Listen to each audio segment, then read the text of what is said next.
uma linda mulher, mãe de 3 filhos, sai com amigos em um domingo à noite para se divertir. Era esperada no mesmo dia em casa, mas ela não retorna. A família tenta contato, sem sucesso. A preocupação começa a atingir a todos, já que isso não era algo habitual. No dia seguinte, a família decide registrar seu desaparecimento. Onde estava Amanda Caroline? Amanda Caroline de Almeida, de 32 anos, era mãe de 3 filhos, um adolescente de 14 anos e 2 crianças de 7 e 5 anos. Trabalhava como promoter de eventos da cidade onde morava. Ela havia acabado de terminar um casamento de 16 anos com o pai de seus filhos há apenas 2 meses e estava tentando reconstruir sua vida. O casal havia participado do programa Minha Mulher que Manda, do SBT. No domingo à noite do dia 18 de maio de 2025, Amanda havia deixado seus filhos com familiares e saiu com amigos para se distrair. Era esperado que ela voltasse antes da meia-noite como de costume. Amanda não costumava passar a noite fora de casa e no dia seguinte iria pegar os filhos. Na segunda-feira, dia 19, os familiares ainda não tinham obtido notícias de Amanda, o que era incomum. Começaram a tentar ligar e nada. Não conseguiam contato. Conforme o tempo ia passando, a preocupação ia aumentando cada vez mais. Ainda continuavam sem conseguir contato com Amanda. Ela não atendia as ligações e aparentemente não estava em casa. No início da tarde, sem qualquer resposta, decidiram ir à delegacia, reportar seu desaparecimento. Começava assim o início da angústia daquela família. A polícia começa imediatamente a tentar refazer os últimos passos conhecidos de Amanda, na tentativa de descobrir o que ocorreu. O primeiro passo foi conversar com um amigo que deu carona a Amanda de volta para casa.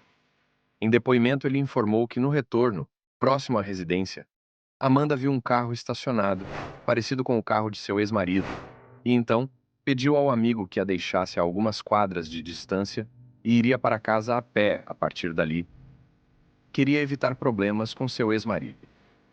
A polícia interrogou também o ex-marido e solicitou imagens de câmeras de residências próximas. A polícia questiona Carlos sobre o carro dele estar estacionado na rua da casa de Amanda, conforme informado pelo amigo. Carlos diz que havia ido visitar os filhos e que o carro havia apresentado um problema mecânico e que só foi resolvido no dia seguinte. Carlos estava evasivo. Não aparentava querer cooperar muito com a polícia. Naquele momento, a polícia começa a colocá-lo como principal suspeito do desaparecimento. Até aquele momento, a polícia tinha como principais suspeitos o marido, que nestes casos sempre é investigado, e ainda tinha a história do carro estar na rua de Amanda e a falta de cooperação. E o amigo que foi a última pessoa a ter visto Amanda, apesar do amigo estar cooperando com a polícia, ele não deveria ser descartado como suspeito.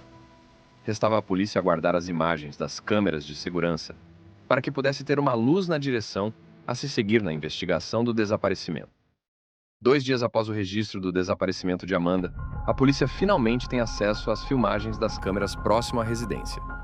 Ao analisar as câmeras, a polícia teme que agora não tenha um caso de desaparecimento, mas sim um caso de homicídio.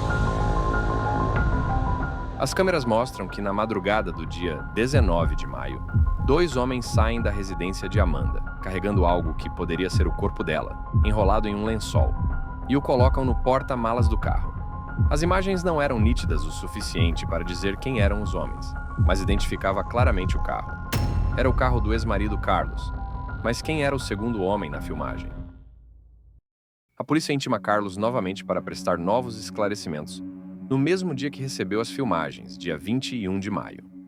Com as fortes evidências apresentadas, ele acaba confessando o crime.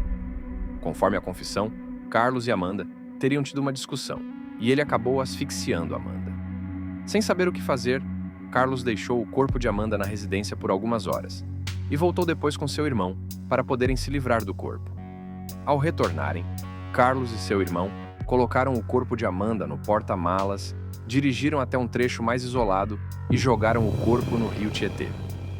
Com a confissão de Carlos, a polícia prende seu irmão que confessa ajuda na ocultação do cadáver. Ambos são presos preventivamente pela polícia.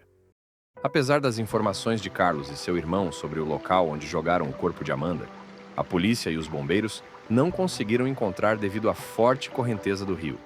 Naquele momento, o corpo poderia estar em qualquer lugar, e as buscas viriam a se encerrar após 6 dias.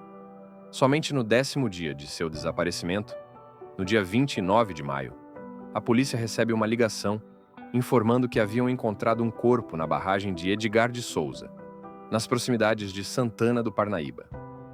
A polícia consegue resgatar finalmente o corpo e o irmão de Amanda faz o seu reconhecimento, era realmente o corpo de Amanda. A família finalmente tinha agora ao menos um corpo para poder enterrar. Carlos, ex-marido de Amanda, continua preso aguardando o julgamento. Ele teve a prisão convertida em preventiva pela justiça.